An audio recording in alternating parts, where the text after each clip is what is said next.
خداوند کے زندہ پاک کلام میں سے خروج کی کتاب اس کا 23 باب، انصاف اور صاف گوئی۔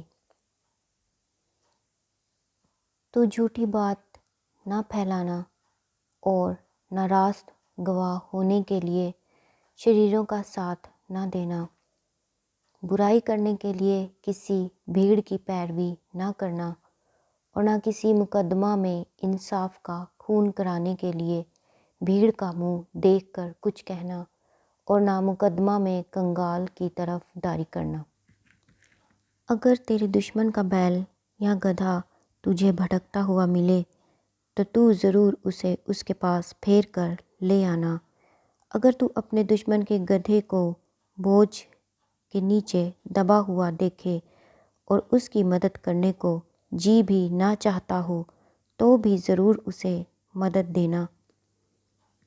تو اپنے کنگال لوگوں کے مقدمہ میں انصاف کا خون نہ کرنا، جھوٹے معاملہ سے دور رہنا، اور بے گناہوں اور صادقوں کو قتل نہ کرنا، کیونکہ میں شریر کو راست نہیں ٹھہراؤں گا۔ تو رشوت نہ لینا، کیونکہ رشوت بیناؤں کو اندھا کر دیتی ہے اور صادقوں کی باتوں کو پلٹ دیتی ہے۔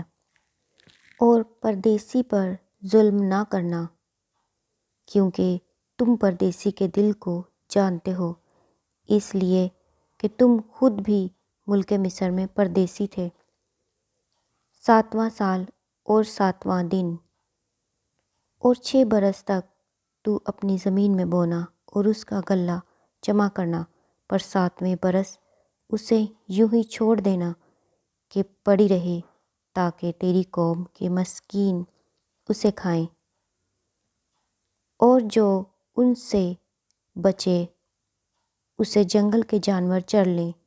اپنے انگور اور زیتون کے باغ سے بھی ایسا ہی کرنا۔ 6 دن تک اپنا کام کاج کرنا اور 7ویں دن آرام کرنا، تاکہ تیرے بیل اور گدھے کو آرام ملے، اور تیری لونڈی کا بیٹا اور پردیسی تازہ دم ہو جائیں۔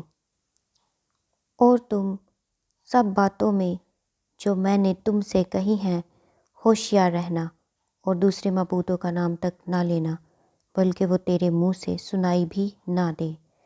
3 اہم عیدیں۔ تو سال بھر میں 3 بار میرے لیے عید منانا۔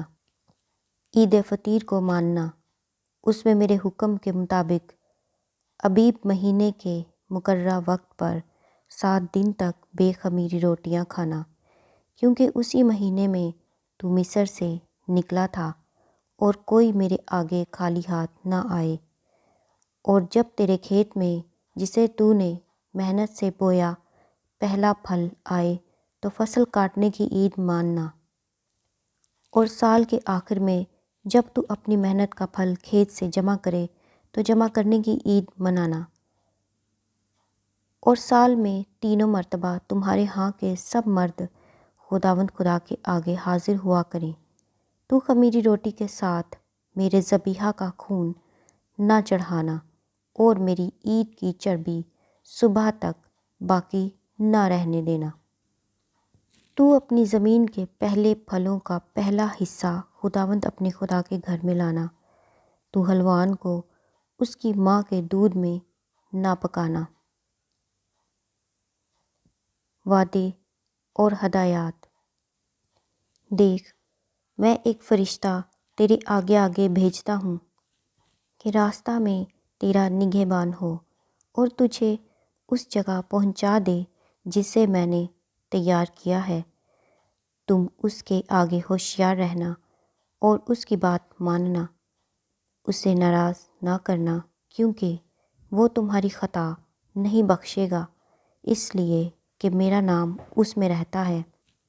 پر اگر تو سچ مچ اس کی بات مانے اور جو میں کہتا ہوں وہ سب کرے تو میں تیرے دشمنوں کا دشمن اور تیرے مخالفوں کا مخالف ہوں گا۔ اس لیے کہ میرا فرشتہ تیرے آگے آگے چلے گا اور تجھے اموریوں اور ہتیوں اور فرزیوں اور کنانیوں اور حویوں اور یبوسیوں میں پہنچا دے گا، اور میں ان کو ہلاک کر ڈالوں گا۔ تو ان کے معبودوں کو سجدہ نہ کرنا، نہ ان کی عبادت کرنا، نہ ان کے سے کام کرنا، بلکہ تو ان کو بالکل الٹ دینا اور ان کے ستونوں کو ٹکڑے ٹکڑے کر ڈالنا، اور تم خداوند اپنے خدا کی عبادت کرنا، تب وہ تیری روٹی اور پانی پر برکت دے گا، اور میں تیرے بیچ سے بیماری کو دور کر دوں گا، اور تیرے ملک میں نہ تو کسی کے اسقاط ہوگا اور نہ کوئی بانجھ رہے گی، اور میں تیری عمر پوری کروں گا۔ میں اپنی ہیبت کو تیرے آگے آگے بھیجوں گا، اور میں ان سب لوگوں کو جن کے پاس تو جائے گا شکست دوں گا، اور میں ایسا کروں گا کہ تیرے سب دشمن تیرے آگے اپنی پشت پھیر دیں گے۔ میں تیرے آگے زنبوروں کو بھیجوں گا جو حوی اور کنانی اور ہتی کو تیرے سامنے سے بھگا دیں گے۔ میں ان کو ایک ہی سال میں تیرے آگے سے دور نہیں کروں گا، تا نہ ہو کہ زمین ویران ہو جائے اور جنگلی درندے زیادہ ہو کر تجھے ستانے لگیں، بلکہ میں تھوڑا تھوڑا کر کے ان کو تیرے سامنے سے دور کرتا رہوں گا، جب تک تو شمار میں بڑھ کر ملک کا وارث نہ ہو جائے۔ میں بحر کلزم سے لے کر فلسطیوں کے سمندر تک اور بیابان سے لے کر نہر فرات تک تیری حدیں باندھوں گا، کیونکہ میں اس ملک کے باشندوں کو تمہارے ہاتھ میں کر دوں گا، اور تو ان کو اپنے آگے سے نکال دے گا۔ تو ان سے یا ان کے معبودوں سے کوئی عہد نہ باندھنا، وہ تیرے ملک میں رہنے نہ پائیں، تا نہ ہو کہ وہ تجھ سے میرے خلاف گناہ کرائیں، کیونکہ اگر تو ان معبودوں کی عبادت کرے تو یہ تیرے لیے ضرور پھندہ ہو جائے گا۔ خداوند کے زندہ پاک کلام کے پڑھے اور سنے جانے پر خداوند کی خاص برکت ہو۔ خداوند کا شکر ہو، آمین۔